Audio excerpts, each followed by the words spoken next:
Hello everyone, my name is Anuja Chaturvedi. और जब भी मैंने क्लैट के लिए प्रिपरेशन करवाई है, यानी कि जब भी मैंने वीडियोस बनाए हैं, उस पे एक मेजर डाउट जो है वो हर बार बच्चों का आता है कि कितना टाइम रिक्वायर्ड होता है अगर आप क्लैट एलएलएम की प्रिपरेशन कर रहे हैं। तो हाँ, क्लैट एलएलएम की प्रिपरेशन अब बहुत ज़्यादा मैटर करती है, क्योंकि चाहे वो जेएजी का एग्ज़ाम हो, चाहे आपके पीएसयू के एग्ज़ाम हो, या आपके अदर एग्ज़ाम्स हो जिसमें क्या रिक्वायर्ड होता है। अगर आप एनएलयू से क्या करना चाहते हैं, एलएलएम करना चाहते हैं, तो भी आपके लिए क्लैट पीजी का जो एग्ज़ाम है वो बहुत ज़्यादा मैटर करता है।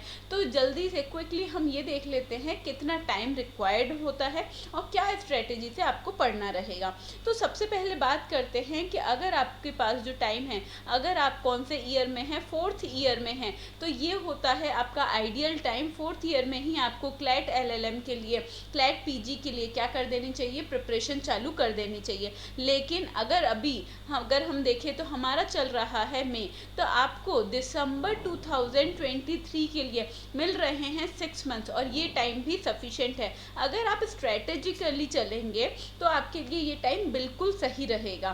किस तरीके से करना है, तो अगर हम बात करें कंसेप्ट की, सबसे पहले आपको स्ट्रॉन्ग करने हैं अपने फंडामेंटल्स स्ट्रॉन्ग करने में आपको लगेगा 1 से 1.5 मंथ्स आपको लगेंगे। और इस टाइम को आपको किस तरीके से फंडामेंटल क्लियर करने हैं, तो सबसे पहले जब आप ग्रेजुएशन कर रहे होंगे तो अलग अलग टॉपिक्स आते हैं। कुछ की अपनी प्रिपरेशन अच्छी होती है और कुछ की प्रिपरेशन प्रॉपर नहीं हो पाती है। तो सबसे पहले आपको अपने वीक पॉइंट्स देखने होंगे, वो कौन कौन से चैप्टर्स हैं, वो कौन कौन से सब्जेक्ट्स हैं जो कि आपके ग्रेजुएशन के टाइम पे वीक रह गए हैं। इवन आपके मार्क्स जो स्कोर कार्ड है वो भी बता देगा कि कौन कौन से टॉपिक्स हैं जो कि आपके वीक है। हमें उस पर ज़्यादा प्रिपरेशन करनी होगी और हर चीज़ के फंडामेंटल स्ट्रॉन्ग करने होंगे। वो टाइम चला गया जब पेपर किस में से बनता था, कॉन्स्टिट्यूशन और जूरिस्प्रूडेंस में से पूरा पेपर बन जाता था। लेकिन अब बहुत सारे टॉपिक्स कवर करे जा रहे हैं, चाहे वो एनवायरनमेंट का टॉपिक हो, चाहे कॉन्ट्रैक्ट का हो, चाहे कंपनी लॉ का हो, चाहे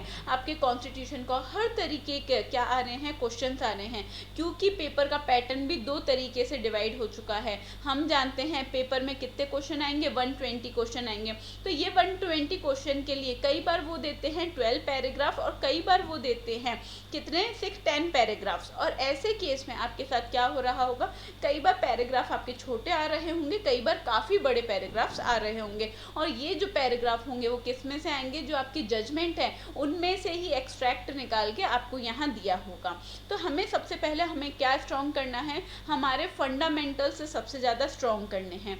फिर उससे रिलेटेड हमें जितने भी केस लॉ हैं वो याद करने हैं। और केस लॉ याद करने के साथ में ही हमें क्या क्या देखना है, तो मैंने नीचे एक ये कॉपी बना रखी है। मतलब जब भी आप क्या करेंगे, प्रिपरेशन करेंगे, तो इस तरीके की एक कॉपी बना के रखिए जिसमें आपका टैबुलर फॉर्म में सारे जजमेंट्स लिखे हुए रहेंगे।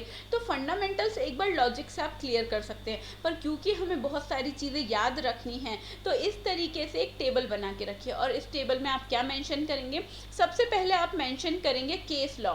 और केस लॉ होंगे आपके 2 तरीके के। पहला तो होगा आपका रीसेंट केस लॉ, ठीक है, यानी कि रीसेंट केस लॉ का मतलब क्या होता है, जो भी केस लॉ आपके 2023 में सुप्रीम कोर्ट ने डिसाइडेड जितने भी केस लॉ हैं उनकी ऐसे टेबल बनानी है। तो पहले कॉलम में हम क्या लिख रहे होंगे, केस लॉ का नाम लिख रहे होंगे। उसमें ही सेकंड में हम लिख रहे होंगे उससे रिलेटेड लैंडमार्क जजमेंट कौन सा है, या फिर रिलेटेड जजमेंट कौन सा है जिसे देखते हुए अभी वाला जजमेंट दिया गया है। फिर आपको लिखना पड़ेगा जजेस के नाम, क्योंकि जजेस के नाम जो हैं वो काफ़ी ज़्यादा पूछे जाते हैं। फिर आपको बताना पड़ेगा बेंच, और फिर आपको बताना है रेशो, यानी कि कितने लोगों ने हाँ करी थी, कितने जजेस ने हाँ करी थी और कितने जजेस डिसेंडेंट जजेस थे। अगर कोई डिसेंडेंट जजेस थे तो उनका अलग से आपको क्या नाम लिखना पड़ेगा, नाम याद करना पड़ेगा।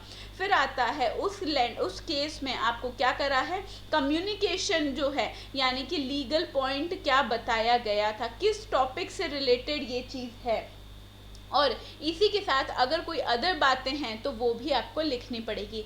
एक सिंपल एग्जाम्पल के साथ ये चीज़ बता देती हूँ। जैसे अगर हम बात करें लालमन शुक्ला वर्सेस गौरी दत्त की। तो ये है आपका लैंडमार्क केस। तो ये लैंडमार्क केस में हुआ क्या था? इस लैंडमार्क केस में क्या हुआ था, एक पर्सन था, यानी कि एक प्लेंटिफ था। प्लेंटिफ का जो नाम था वो था लालमन। इनका एक वो था, या इनका जो ऑफिसर था, ऑफिसर यानी कि मालिक जो था, उनका नाम था गौरी दत्त। अब गौरी दत्त के जो नेफ्यू थे वो क्या हो चुके थे, घर से भाग गए थे। जब गौरी दत्त के नेफ्यू घर से भाग गए तो ऐसे केस में गौरी दत्त ने जो अपने सर्वेंट हैं उन्हें क्या बोला कि आप बाहर जाइए और ढूंढ के लाइए मेरे नेफ्यू को। लेकिन जब तक लालमन शुक्ला कहाँ जाते, बाहर जाते और ढूंढ के लाते, इतनी देर में ही गौरी दत्त ने क्या कर दिए, बहुत सारे पैम्पलेट्स भिजवा दिए और उन पैम्पलेट्स में उस नेफ्यू की फोटो लगाई और नीचे लिखा कि जो भी पर्सन क्या करेगा, इसे बच्चे को ढूंढ कर लाएगा, उसे मैं क्या दूंगा, 501 रुपए का इनाम दिया जाएगा।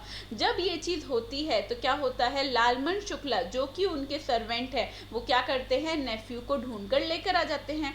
लेकिन बाद में उन्हें पता पड़ता है, क्या पता पड़ता है कि एक पैम्पलेट बटा था जिसमें क्या लिखा हुआ था कि जो बच्चे को ढूंढेगा उसे 501 रुपए का इनाम मिलेगा। ऐसे केस में जो लालमन शुक्ला है वो गौरी दत्त से डिमांड करते हैं कि आप मुझे क्या करिए, ये इनाम की राशि दीजिए, और जब वो राशि नहीं देते हैं तो वो केस कर देते हैं। ऐसे केस में जो जस्टिस बनर्जी है, अब जब आप ये सुन रहे हैं तो आपको क्या याद रखना है, नाम याद रखना है जज का। तो जस्टिस बनर्जी ने ये बोला था, क्या लालमन शुक्ला को ये बात पता थी कि इस तरीके के पैम्पलेट बटे हैं, तो जब आपको ऑफर जो है वो कम्युनिकेट ही नहीं हुआ है तो आप किस तरीके से क्या कर सकते हैं, उसे एक्सेप्ट कर सकते हैं। तो यानी कि इसमें लीगल पॉइंट क्या होता है, communication of offer. Communication of offer का मतलब है कि अगर आपको ऑफर जो है कम्युनिकेट नहीं हुआ है तो आप क्या नहीं कर सकते हैं, इसे एक्सेप्टेंस नहीं दे सकते। ऑल्दो हम पढ़ते हैं कि अगर आपको ऑफर का एक्सेप्टेंस दिखाना है तो आप क्या कर सकते हैं, ऐसे केस में जो टर्म्स एंड कंडीशंस है अगर आप उन्हें फुलफिल करेंगे तो मान लिया जाएगा कि आपने ऑफर एक्सेप्ट कर लिया।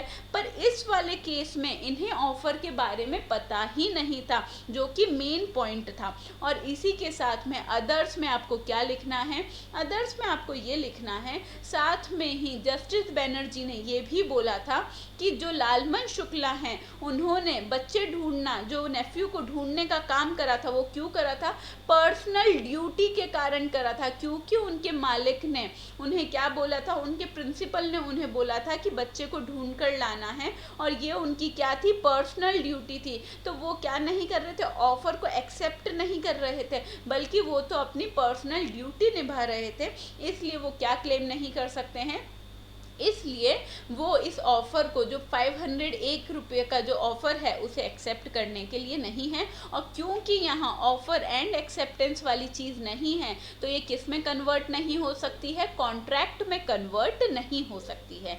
ठीक है, तो इसी तरीके से आप क्या करेंगे, जितने भी डेली बेसिस पे अगर आपको प्रिपरेशन करनी है तो डेली बेसिस पे आप जितने भी लैंडमार्क केस, जितने भी केसेस आते हैं उसकी इस तरीके से टेबल बनाएंगे और इन्हें पढ़ना चालू करेंगे। साथ में अपने कंसेप्ट भी जो है, फाउंडेशंस जो है, उन्हें भी अच्छे से तैयार करेंगे, उन्हें भी क्लियर करेंगे। ये है कुछ स्ट्रेटेजी, और हम कंटिन्यू करेंगे बाकी वीडियोस में, जिसमें हम आपको और बहुत सारी जानकारी दे रहे होंगे क्लैट पीजी से रिलेटेड। तो इस चैनल को सब्सक्राइब ज़रूर करिए। ओके।